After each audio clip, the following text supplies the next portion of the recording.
Racional, ele é mais consciente. Então, nesse comportamento, a gente estaria no sistema 2. Qual que é o grande desafio para a gente, né? Então, eu sou formada em economia, aqui na UNB, até doutorado em economia, entrei também. Então, normalmente são pessoas, eu não sei quem é que é engenheiro ou economista, que na família as pessoas acham que é mais racional, que sabe fazer as contas, sabe de finanças, vários mitos aí acontecem nessas profissões de engenheiro e economista.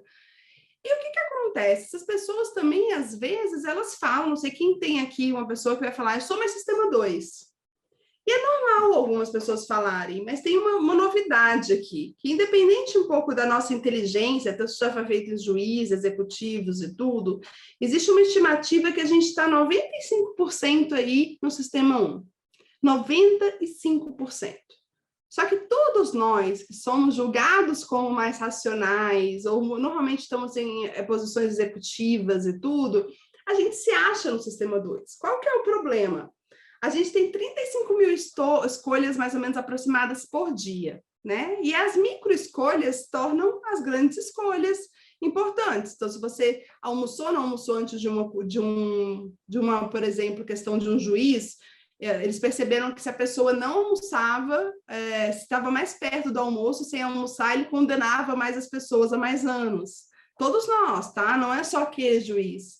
Então, a gente muda de comportamento no dia. A gente altera. Quando a gente se acha que é mais sistema 2 que os outros, a gente não se prepara adequadamente para uma decisão. Porque, afinal, quando a tentação vier, quando aquele momento vier, eu vou ser sistema 2. Então, normalmente, aí só 5% a gente está ali. É ruim? Não. Você está no sistema 1, imagina se você tivesse que pensar em tudo que você faz, né? Se você sai de casa, não sai de casa, dá um abraço, qualquer reação, a gente não viveria, a gente não sairia de casa. Mas é ruim quando a gente espera que a gente vai agir no sistema 2 ou espera que algum funcionário, colaborador, que algum parceiro vai agir no sistema 2, quando são situações que a pessoa normalmente está em sistema 1. E tem um artigo que eu acho fantástico, que eu recomendo vocês lerem, que é Líderes como Arquiteto de Decisão, da Harvard Business Review, que são desses dois professores. A Francesca Dino é um ícone na área, em Harvard. Ela tem até um livro recente chamado Rebels, que é super interessante. E nesse artigo eles falam uma coisa que traz muito do que a economia comportamental tem discutido hoje. A ideia de que o que a gente começa a ver, quem tem alguma idade aqui, né? Quem tem, vamos contar, assim, acima de 20, pelo menos, deve ter percebido que é extremamente difícil mudar a forma que as pessoas, né? Que o cérebro das pessoas estão configurados. Cada um tem o seu jeito e tudo mais. E o que essa ciência traz? Que em vez disso, de ficar tentando mudar o cérebro da esposa, do marido, da namorada, né? Do filho, em vez disso, altere o ambiente no qual as pessoas tomam decisões. E o que a gente está falando aqui é da mosquinha. A gente está falando de coisas sutis no ambiente que deixem a decisão mais fácil, a melhor decisão para a pessoa mais fácil, muitas vezes de forma até inconsciente. Com algum ajuste simples, os executivos podem conseguir aí benefícios poderosos, tá? De novo, gente, se vocês quiserem falar alguma coisa, fiquem à vontade. E aí, nessa área, tem um termo que acredito que ajuda. Por que eles falam líderes como arquitetos de decisão? Porque um dos termos muito interessantes dessa área que surgiu foi de choice architects, arquitetos de escolha. Como que quando a gente quer chegar aqui, onde está apontando, a gente modifica o ambiente ao redor para que a pessoa chegue ali? Porque a gente vai ver algumas tendências humanas que a gente tem, por exemplo, é de comparar as coisas. Outras questões que influenciam não só o valor real daquela decisão, daquele produto, daquela ação, mas o que o nosso cérebro, diante daquela decisão em sistema 1, a gente compara, ou seja, o contexto ele vai ser muito mais forte naquela decisão do que a gente imagina. Então, como que a gente posiciona as outras escolhas? Arquitetos, como se fosse um arquiteto de uma casa, né? E aí, o que a gente começa a ver nesses experimentos, o que é um experimento? Para quem é que trabalha na área de inovação, que eu sei que tem alguns e tudo, o experimento pode ser, a gente pode pensar como se fosse um teste AB ou um MVP, que é você testa algo mudando o contexto e deixa sem mudar o contexto. E aí a gente começa a ver, caramba, quando eu mudei, mudou em 50% aquele comportamento daquele colaborador. Ok, né? Tem alguma coisa aqui acontecendo. Então, a gente começa a ver que o contexto importa muito. E aí uma palavra surge, que não tem uma tradução muito boa para português, que é nudge. O que é o nudge? Nudge é um empurrãozinho, uma cotovelada para alguma decisão. O nudge é você trabalhar nesse ambiente para que seja realmente aí que a gente seja influenciado, que a gente vá para o comportamento-alvo que a gente quer. E normalmente isso vai ser, aliás, muitas vezes isso está muito longe aí de preço, multa, valor, desconto, né? Então a gente começar a observar como arquiteto de escolha para criar nudges no local. E aí, um dos nudges, né, clássicos é a mosquinha. Eu vou mostrar para vocês um projeto que a gente fez aí, que foi com a Heineken, foi um projeto com todas as etapas, né, e desenho mesmo com o time interno da Heineken, para criar nudges para, nesse caso, fazer que motoristas nos bares não bebessem. Então, super fácil, né, gente? Eu imagino, vocês vão para o bar, aí imagina que você recebe alguma ação dizendo assim, ó, não é para beber, né? Aí, normalmente, você vai virar, eu bebo a hora que eu quiser e sai daqui do meu lado, agora que eu vou beber mesmo. Né? Então, imagina uma marca, né, que é relacionada a isso, falando, não, ó, você tá motorista, você não bebe. E a ideia é, a gente pegou alguns estudos, um experimento de fora, a gente desenhou junto com a equipe de sustentabilidade, de marketing, de trade e tudo mais, alguns nudges, empurrões nesse ambiente. E aí eu vou mostrar para vocês um vídeo, para vocês terem, tangibilizar um pouquinho para vocês, então a gente consegue fazer esses tipos de estudos, experimentos em ambientes complexos. Aqui foram feitos em 18 bares aí pelo Brasil, e a gente tinha 2 grupos de controle e tudo para que a gente, estatisticamente, com certeza, dizer para vocês que foram os nudges que geraram essa mudança de comportamento, tá? Então, vamos mostrar o vídeo e depois eu explico aí um pouco para vocês.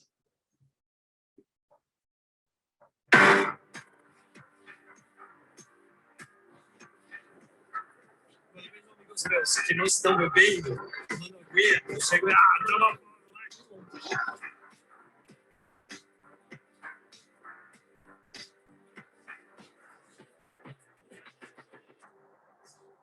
O que a gente quer falar é com o motorista que chegou lá no bar dirigindo e é influenciado pelo ambiente a beber.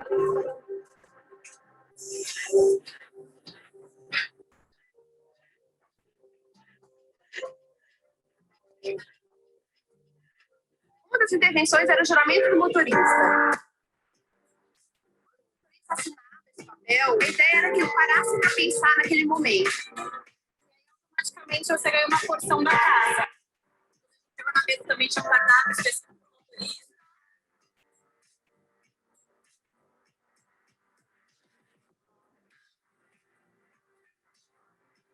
A gente faz uma intervenção comportamental, a gente quer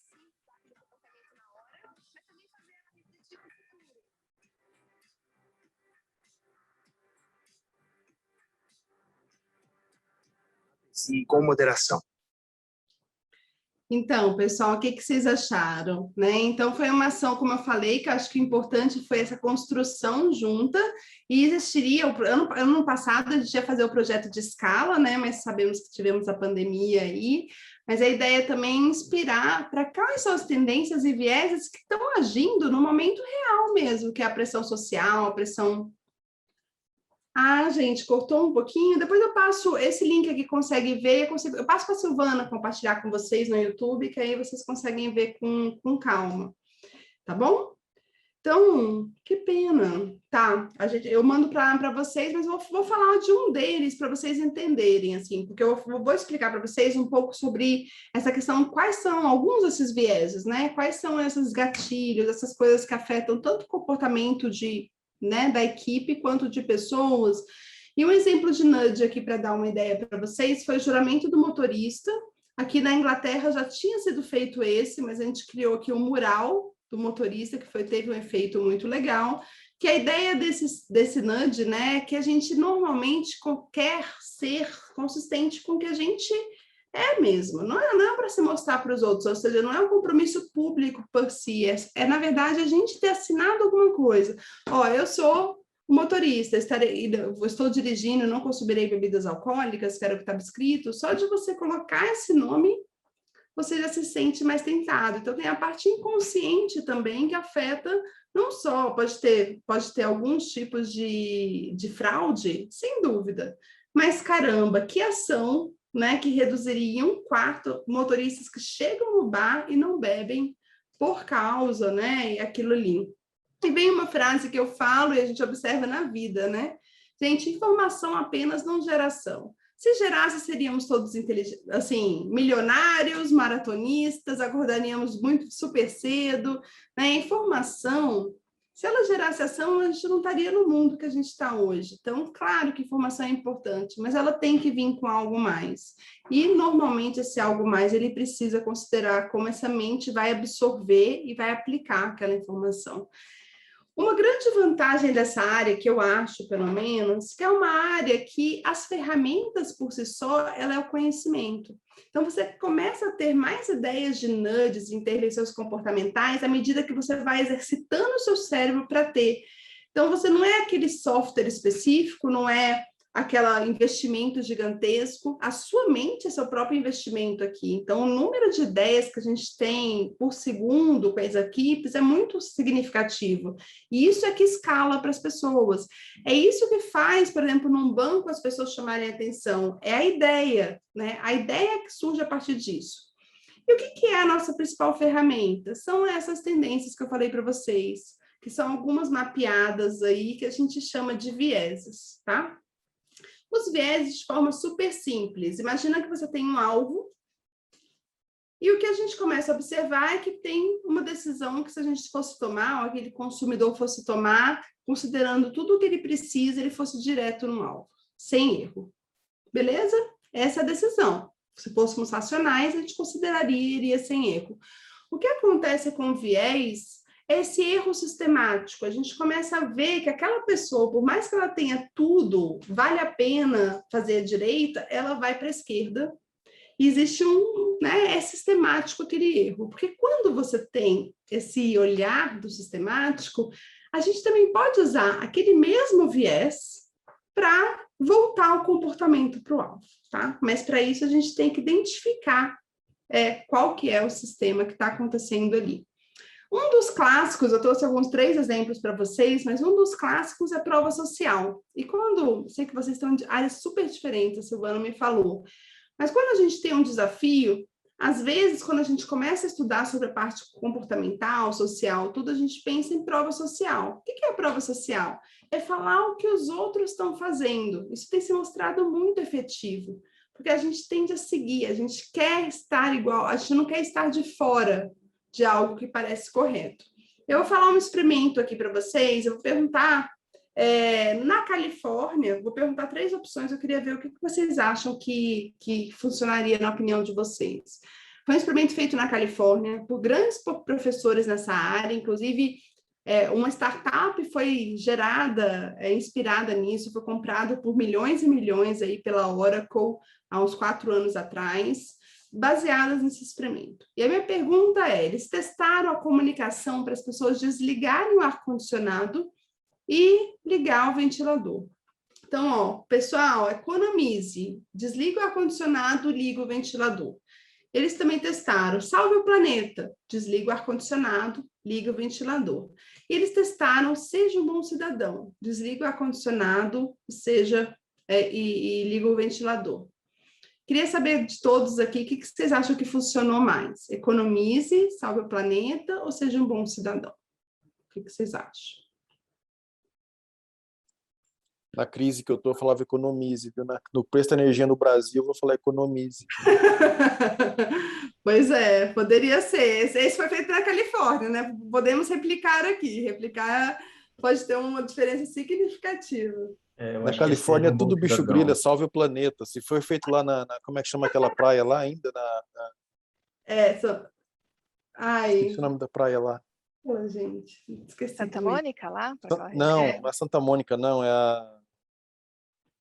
Meu Deus, esqueci completamente. Mas pense que pode ter sido lá. Tem fotos desse experimento, inclusive. Então, a galera que normalmente achou que salve o planeta, cidadão, seja um bom cidadão. A Giovana falou nenhum dos três. Então, temos uma única vencedora aqui, é porque a Karen tá quietinha também, né? Não, nenhuma funcionou, gente. Estamos ferrados, porque ninguém quer economizar, salvar o planeta, ser um bom cidadão, nada. Mas teve uma quarta que funcionou. Olhem aí, vê se vocês acham que funcionaria. Seus vizinhos estão fazendo melhor. Desliga o ar-condicionado, liga o ventilador. E aí, vocês acham que funciona? Funcionaria aqui no Brasil?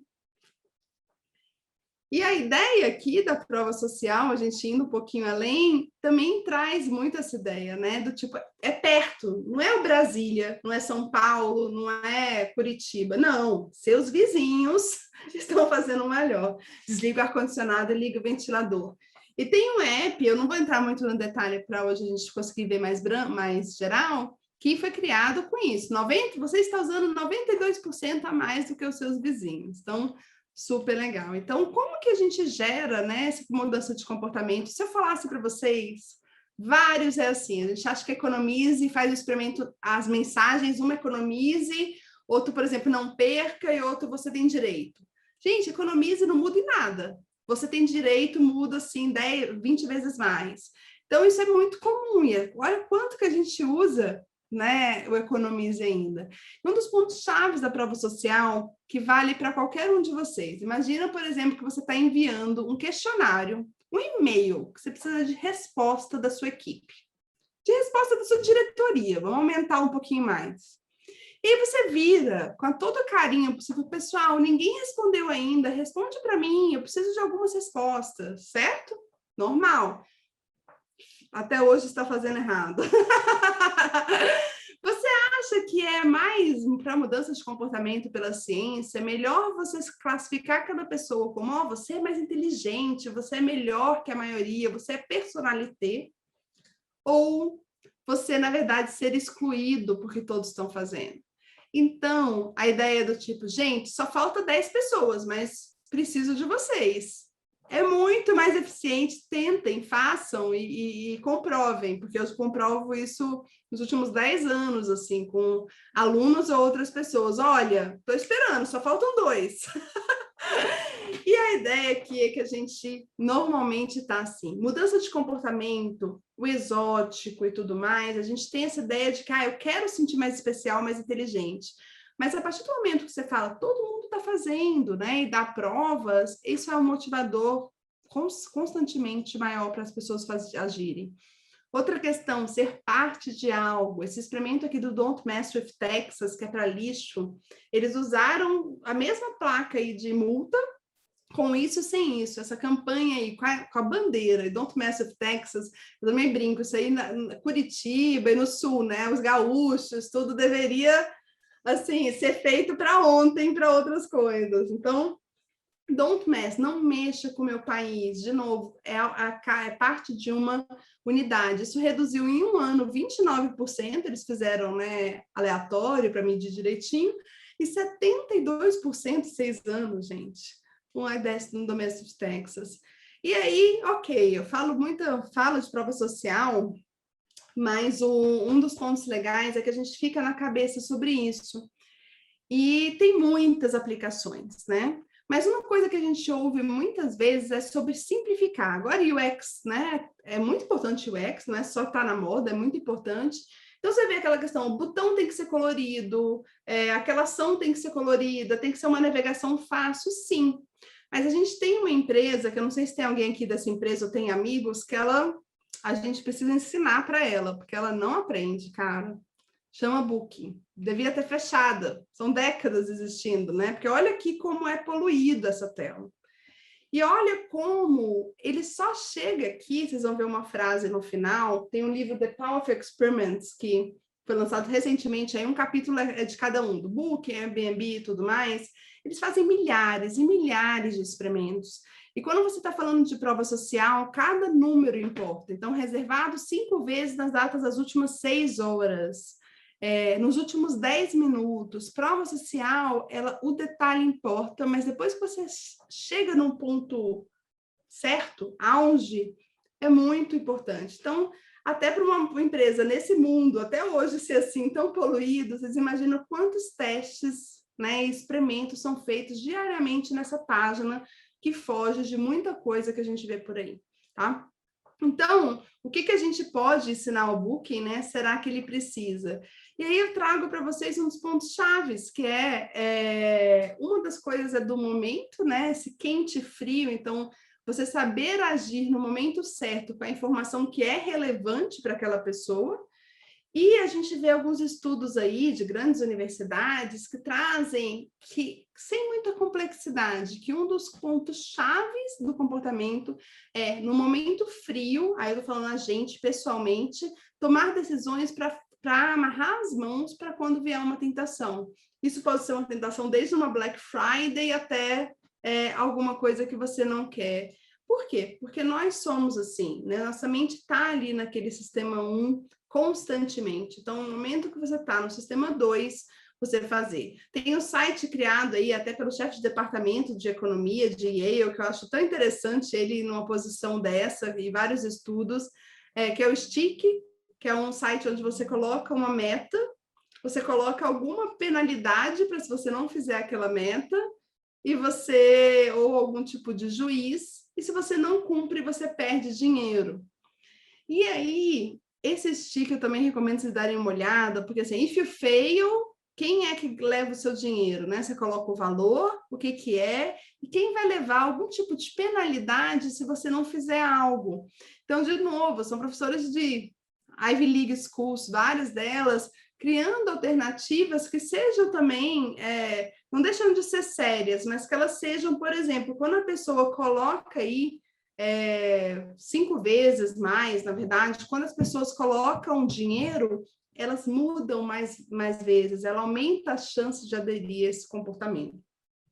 Então, mais um exemplo de ideias diferentes que vão surgindo aí e sendo embasadas. Então, a gente falou de prova social e alguns vieses, trazendo só o experimento da Heineken, foi com esses cards que vocês viram as fotinhas aqui, fisicamente, existem eles físicos e agora os e-cards, no final, que foram criados esses NUDs. Então, para a gente criar os NUDs, as intervenções, é importante esse ponto de partida, é importante pensar no viés. Então, por isso essa ideia de que a ferramenta em si é o conceito. Se o nosso cérebro não pensa nessas tendências, a gente tem que também criar alternativas para ferramentas para fazer isso.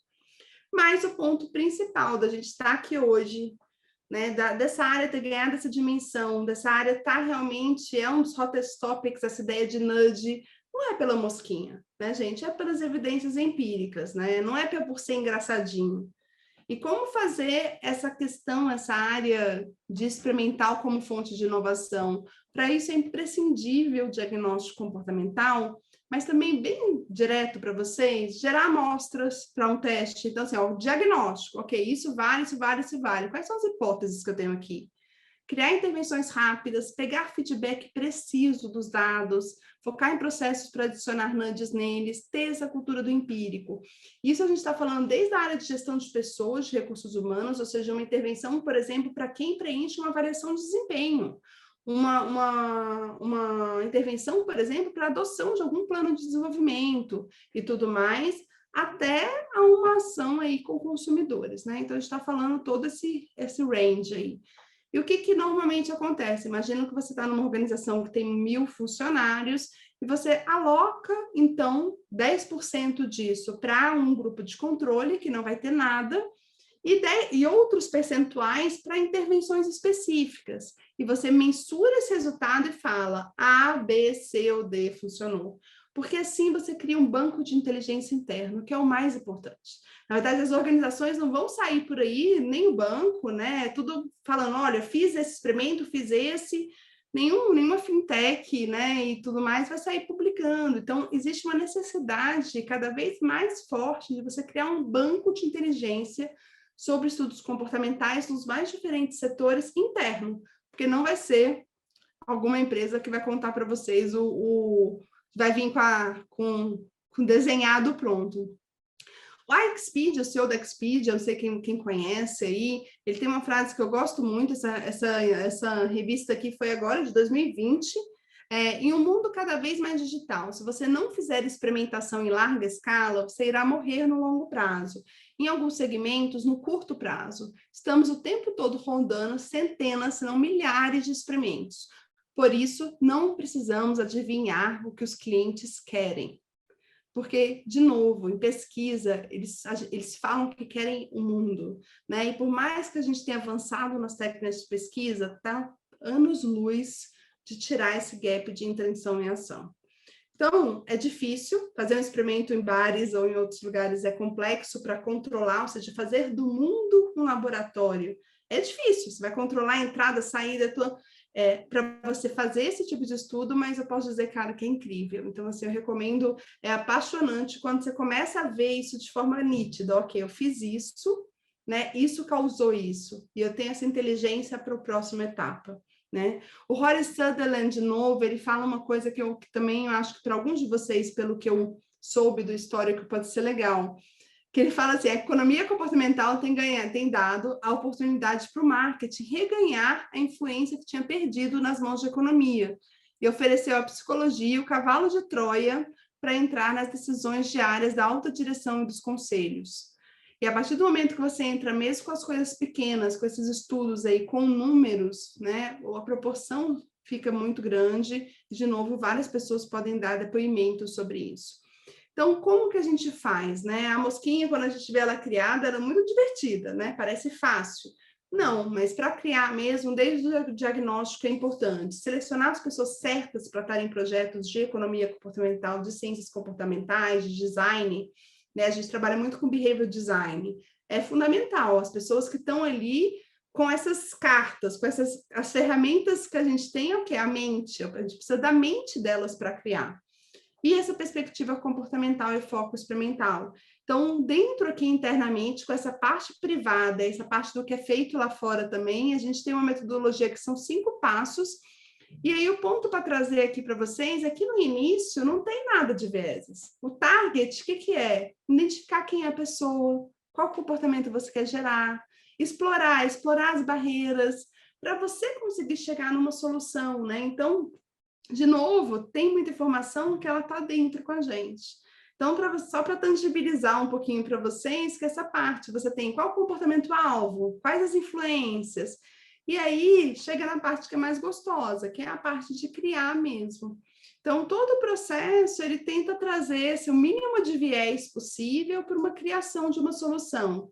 E quando eu estou falando na criação de uma solução, tem um projeto que a gente posso falar para vocês, a gente está fechando a 7ª turma, a gente treinou 300 líderes, os líderes, os gestores da Embrapa.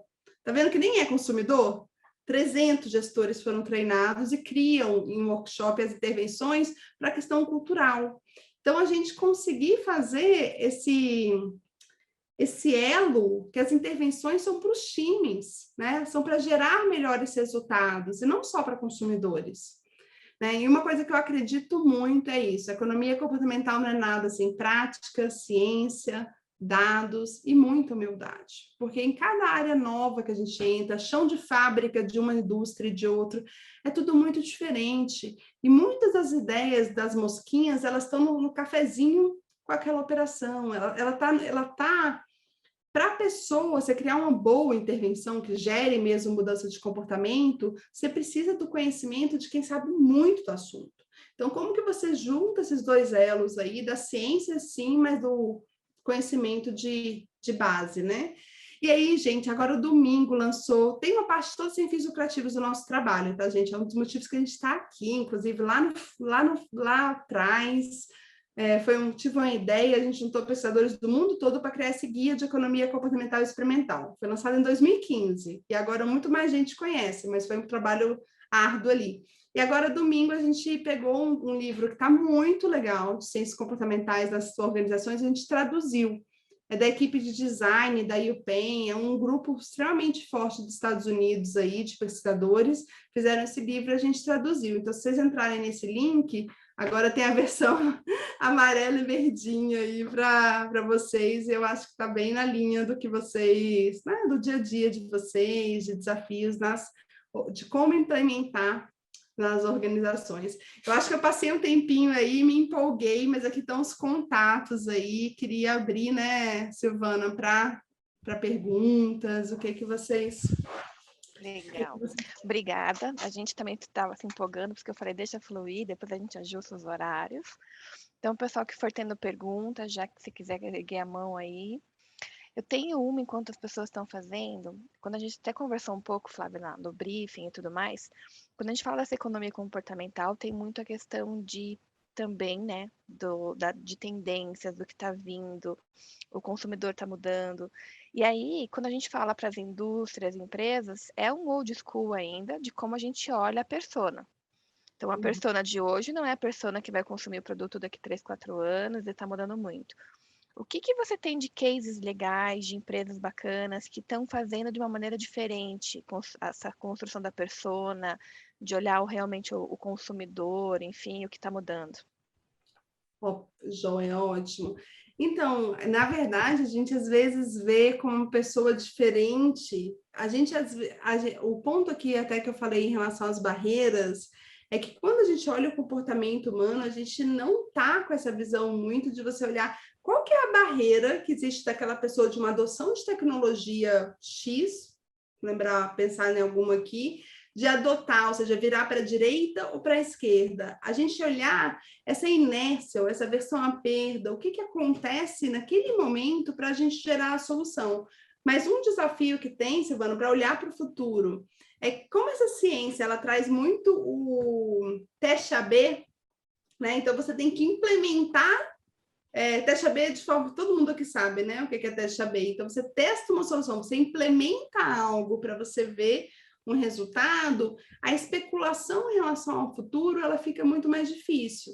Então, tem áreas que são de olhar o futuro especificamente, e nessa área, você não quer saber o que ele faria se tivesse o produto, porque você já faz. Então, existe de future thinking, future hacker no geral, que você olha para esse viés do futuro. Agora você me falando, assim, o ponto... Várias empresas, na verdade, hoje em dia, o próprio Uber, toda a forma que ele faz das notas, né, do revés, de você ter ponto e você perder de alguma forma, esses mecanismos, eles estão nas empresas, as novas empresas no geral, né? Então, ele está em todo o design de produto. Mas eles não são, e eu acho até a Karen pode falar um pouquinho do desafio do Open Banking, que a gente pode tentar intervenções para aquela pessoa do Open Banking, mas o olhar para o futuro, ele não é como é que chama? O foco maior dessa área, né? Porque ele tem essa ideia mesmo de você fazer a invenção e você trazer o máximo possível para a criação. Agora, por exemplo, a BBVA lançou esses dias já tem um tempo de segmentação com base em behavioral biases, né? Então, o que acontece? Uma das tendências humanas agora é cada vez mais a gente sair dessa visão de behavior demográfica, de comportamento, ou seja, até de transação.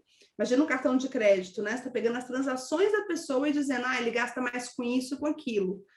E trabalhar cada vez mais esses viés, essas tendências. Então, eles estão com uma base focada nisso de inteligência artificial, e eles mostram até alguns exemplos do tipo assim, um rei e uma outra pessoa com vários dados transacionais iguais, várias idade, nome e tudo mais, mas são pessoas, um mendigo, né? Assim, pessoas completamente diferentes. Então, uma tendência que eu tenho visto muito forte, que só tende a crescer, tanto na parte de IA, né, de inteligência artificial, mas como data de dados no geral, é considerar esses gatilhos, né? Esses comportamentos, por exemplo, que ele tem relacionados a outros contextos. a parte contextual. Legal, obrigada. Paulo, pode fazer a tua pergunta, por favor? Posso, sim. Tá. Flávia, aqui até faz parte do livro que a Silvana mandou aqui para a gente ler sobre Código da Cultura, entendendo um pouquinho de cultura mais e estudando aí com meu pai. A gente entende que a cultura ali é formada de crenças, essa raiz muitas vezes que vem de pessoas que acabaram fundando empresas, essa cultura é muito forte. E tudo que você acabou comentando aí, a gente entende, pelo menos eu entendi que a economia comportamental ela pode ser uma ferramenta, né? E uma ferramenta ativa que ela pode estar aí na interação entre líderes, times, gestores, para engajamento das pessoas para um processo decisório num determinado momento, né? Então, como você falou, tem que ter um pano de fundo, você tem que cuidar com esse pano de fundo também. E como você cuida isso ao longo do tempo, e a mudança de cultura leva tempo, né, para você realmente enraizar isso, não é uma questão de momento. Vocês já acompanharam algum case, algum estudo de longo prazo, onde efetivamente vocês comprovaram que todas essas atividades de forma a longo prazo conseguiram modificar a cultura de uma empresa? Sim, porque nesse caso, quando você lida o Código da Cultura e toda a parte dos sinais, a gente começa a ver que para uma transformação cultural você tem muitos nudges, inclusive, né? Aquela ideia que você começa pela cultura no geral, mas você tem vários símbolos que refletem aquilo. E cada símbolo de uma organização, ela pode ser trabalhada com algum tipo de viés.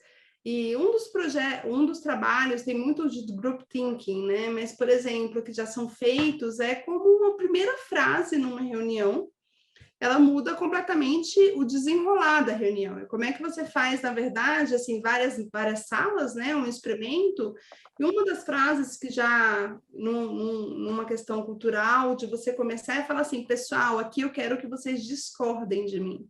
Essa frase, com essas palavras que eu falei, mudou absurdamente o volume de pessoas que levantaram a mão e o nível de resultados que teve no final. Então, num projeto de transformação cultural de uma forma simplificada, em relação a longo prazo, especificamente, como é muito difícil os indicadores, né, de longo prazo, como eu falei para vocês, a gente consegue medir, a ideia de que a gente consiga criar, quando você tem uma transformação cultural acontecendo, símbolos, ferramentas e rituais que possam transformar o ponto de partida, a ancoragem inicial do comportamento, tem se mostrado muito significativo. Então, cultura é algo muito amplo, né? Em todos os sentidos, a gente tem um projeto, inclusive, de grande porte, numa empresa de grande porte de cultura, mas o mais importante, não é o mais importante, tudo é muito importante, mas a economia comportamental, essa ideia de nudges, ela pode trazer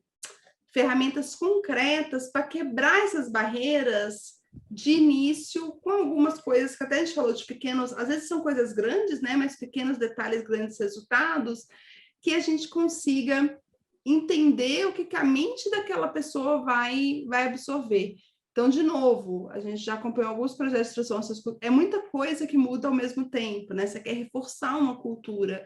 Então, muito desse processo de sistema 1 e sistema 2 é valiosíssimo para as empresas, porque, calma aí, eu tenho informação, né? Nem informação só geração, mas eu tenho símbolos, eu tenho rituais, eu tenho o pequeno que pode gerar uma mudança mais fácil de comportamento, né? E aí, no sentido até de como você coloca mais complexo, na verdade, nenhum ser humano quer se sentir burro, né, gente? Por mais que a gente fale que a gente tem uma questão de aprendiz geral e tudo, intuitivamente, sistema 1, a gente não quer se sentir que a gente não tem o conhecimento. Então, em alguns projetos culturais, o que tem ido muito é para os pequenos detalhes, para o simples, para os rituais, ou seja, não mudar muita coisa de imediato, né? E você conseguir fazer com que mais pessoas vão aderir àquele processo. Tá? Então, muito mais, Paulo, como uma ferramenta para processos de transformação cultural que gerem, tirem a barreira e gerem mesmo a mudança de comportamento. Às vezes você tem programas de culturas lindos, maravilhosos, sim, de você chorar, se emocionar, mas que em alguns momentos eles têm uma certa complexidade e a pessoa não sabe aquele beabá, faz A e faz B, tá? Então tem essa visão mais pragmática mesmo, assim, e de novo, a gente trabalha com profissionais que são da Walking the Talk, em outros lugares, que é juntar esses dois conhecimentos, tá? Mas vejo como complementares. Legal, obrigada. Karen? Gente, deixa eu aproveitar o gancho primeiro. Eu não canso de ouvir a Flávia, né? Eu sou suspeita para falar porque sou apaixonada por essa mulher, né? Adoro o assunto e Flávia acho que é um dos grandes nomes de economia comportamental, se não o maior no Brasil. Mas pegando o gancho aí da pergunta do Paulo, trazendo um depoimento, né? Eu comecei a estudar economia comportamental em 2015, inclusive com os materiais da Flávia, e me encantei, né? Falei assim, caraca, como que a gente não aprende isso no colégio, sei lá, né? Desde sempre. E eu que atuava na área de marketing, para mim fazia muito sentido. E aí, Paulo, falando sobre um experimento, não com validade científica, né? Como que a Flávia faz, mas que eu fiz na época no banco, eu observava quando a gente ia analisar a campanha de publicidade, como que era a dinâmica, né? A agência de publicidade trazia uma campanha, um grupo, muitas vezes multidisciplinar, vários funcionários de diversas áreas, discutiam sobre aquelas propostas de campanha para a gente chegar no veredito. E o que eu observava era que, em geral, a primeira pessoa que falava era o resultado final. As pessoas tendiam a concordar. Era simples assim. Então, se a primeira pessoa que falasse dizia, nossa, achei demais, todo mundo falava, realmente bom, não, realmente bom, ou o contrário, né? Nossa, achei uma merda, realmente não gostei, tem tal defeito. E eu que era executiva da área na época, né, e tinha que tomar decisão, eu ficava extremamente incomodada, porque para mim aquilo era um vício enorme, assim, e principalmente se eu falasse primeiro, né? Se eu falasse primeiro, então, nossa, aí todo mundo concordava 100%. E pegando um pouco até dos exemplos que a Flávia trouxe, né, falando de prova social, na época eu estava estudando um experimento que o Solomon Asch fez, depois quem tiver curiosidade, pesquisa dos marshmallows, não, dos marshmallows não, dos marshmallows é um que tem a ver, né? Mas o do Solomon Asch é das varetas, né, Flávia? Depois a Flávia me corrige, que ela que é especialista. Mas o que eu comecei a fazer? Eu pedia para as pessoas, quando a gente acabava de ver a campanha, elas simplesmente levantarem o polegar para cima ou para baixo se tinha gostado ou não. E todo mundo tinha que fazer ao mesmo tempo. Porque aí parava desse negócio de um concordar com o outro, né? De assim, falar, bom, e todo mundo, Ou pior, né? Se eu falasse, aí todo mundo concordava, porque eu em geral, era o maior cargo na sala. E aí eu dividia os times e falava assim, todo mundo que discordou, né? Que não gostou, me diz por que não gostou. Todo mundo que gostou, me diz por que gostou. E a gente conseguia, no final, ter uma discussão de fato rica, com diferentes pontos de vista.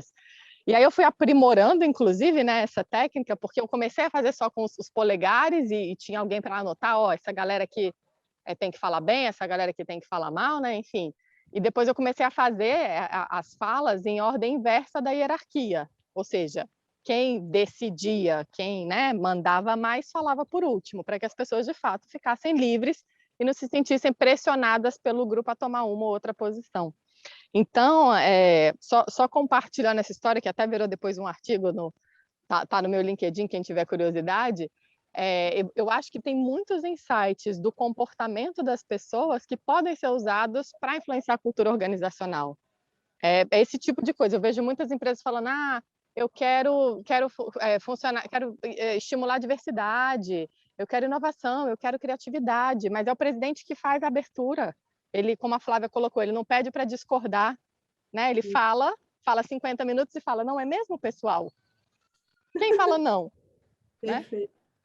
Então, eu acho que tem vários insights, e aí, enfim, se eu falar aqui das aplicações, essa é um de cultura organizacional, mas a gente fez projeto no banco, na área de cartões, em call center, mudando o speech dos atendentes, a gente conseguiu resultados assim, surpreendentes de satisfação, de NPS, de conversão, de retenção. Acho que entender como as pessoas tomam decisão é fundamental para tudo que a gente faz, né? Não é só, como a Flávia falou, não é só no marketing, não é só em recursos humanos, não é só no departamento financeiro, quando você vai... A gente estava falando, Flávia, agora no início, antes de você chegar, do budget, né? Agora é um processo sofrido, que todo mundo tem que começar fazendo mais, com menos, cortando orçamento e tal e tal. Então, pensar em como as pessoas tomam decisão, né? Se você vai pedir um orçamento base zero ou não, que gatilhos você vai colocar para as pessoas, que estímulos você vai colocar para as pessoas declararem o orçamento que elas precisam, faz toda a diferença, né? Então, sou suspeita porque sou apaixonada, mas acho que tem muitas aplicações, Paulo, para a cultura organizacional também, como essa que eu posso compartilhar aí com vocês dos meus experimentos.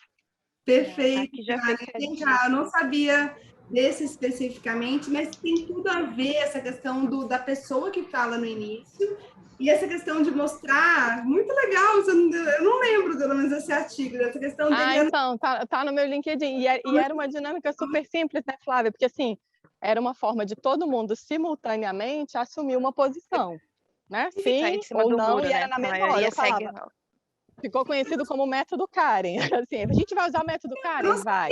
Então, agora, 1, 2, 3 e já. Quem gostou e quem não? Aí todo mundo estou aprendendo aqui, não sabia desse experimento. E tem alguns experimentos que é como fazer grupos burros mais inteligentes. Olha que forte, gente. Mas o que acontece? A gente tem uma visão linda de que grupos tomam as melhores decisões, junta as pessoas na cabeça para bater a cabeça e para tomar melhores decisões. Mas essas coisas, tipo nudge, tudo, silenciar não só o líder executivo, como a Karen, mas o líder mais simpático. Sabe aquela pessoa que você ri e ela tem um líder nato? É você falar antes da reunião, ó, Edu, e como você não dá sua opinião no início? E aí, quando você vê o resultado acontecendo, esse olho brilha igual da Karen, entendeu?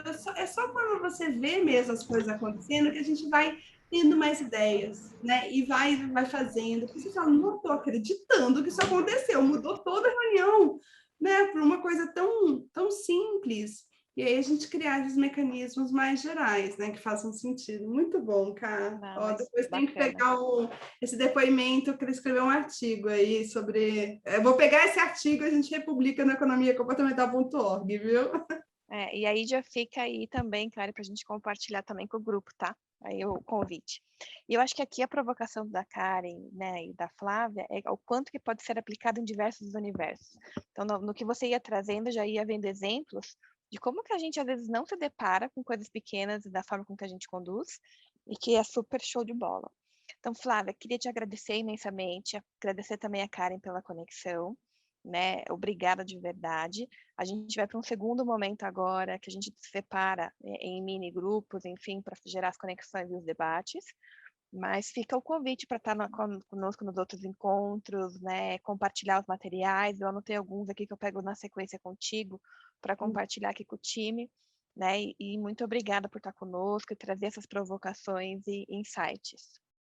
Agradeço também, Silvana, pelo convite, todos vocês, um prazer, quero conhecer mais vocês, obrigada e desculpa, atrasei um pouco a segunda parte, então... Não, fica bem tranquila, a gente deixou fluir até porque acho que tinha que explorar um pouco mais da tua expertise também.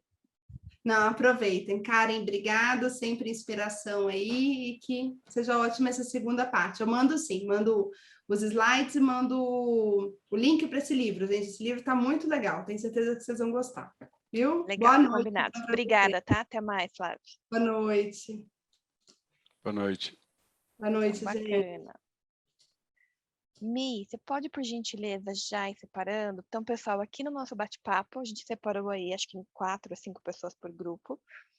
Muito mais trocando figurinhas com pessoas diferentes. Eu procurei dar uma observar se você já se conhece, se não se conhece, enfim. Para a gente debater, se conectar. Quem não marcou seu happy hour, já ter a oportunidade, né? Alguns bate-papos e insights com base no que a Flávia acabou de comentar. E a gente vem aí para os finalmente depois só para dar os próximos passos. Eu vi que o movimento ali, a gente começa a entrar no turbilhão que é a nossa rotina e depois não consegue, né? Tinha as duplas para fazer o artigo, para ler os livros e tal. Alguns me mandam no privado que estão conseguindo, mas outros, se a gente não colocar para priorizar, a gente é engolido pela rotina e não vivencia. É verdade, Silvana, é o que eu digo. Dos meus artigos, eu só tenho os títulos, serve? Tem que achar duplas, é um bom começo daí. Título eu tenho. Então, vamos lá, gente. Bem rapidinho para os nossos recados finais aqui. Então, na próxima semana, a gente tem um workshop extra, tá? Que vai ser o case da Pipefy. A gente vai estar com o Alessio, que é o founder da Pipefy. Então, do grupo a gente tem o Edu não conseguiu participar hoje. Mas além de falar do case, eles vão estar trazendo os profissionais da Pipefy, a gente vai separar em grupos e tudo mais, para debater algumas tendências do que a gente fala de transformação digital. Tá? Então, algumas coisas mais na prática, para a gente desmistificar. Então, vai ser algo aí bem hands-on. Então, é um workshop adicional, conto aí com vocês, quem tiver interesse e se aprofundar. Além disso, né, tenho com o nosso convidado agora do final do mês, que vai ser o Marcelo Veras. Ele é uma indicação do Marlon. Marlon está aqui conosco, né, Marlon? Se você quiser trazer um pouquinho para nós como que foi a ambidestria. O Marlon teve a oportunidade de ter essa temática lá no grupo que ele faz parte da Anshan. Quer falar um pouquinho, Marlon? Dá um spoiler aí? É uma pena que o sócio dele acho que não vai conseguir vir, que é o português. É sempre muito legal, os dois falando juntos. É muito engraçado, inclusive, o sócio, mas o assunto é um assunto que parece óbvio, mas não é, que é como entregar o resultado hoje e continuar construindo futuros de 5, 10, 15, 20 anos numa organização. E esse pessoal estuda isso há algum tempo. O termo ambidestria foi cunhado em 2004 e depois ficou inerte até 2010, 2011. Mas é muito bacana. É um grupo que estuda... Como é que é? Tem um nome certo, não é previsão de futuro, mas análise de tendências, tem um nome certo para isso.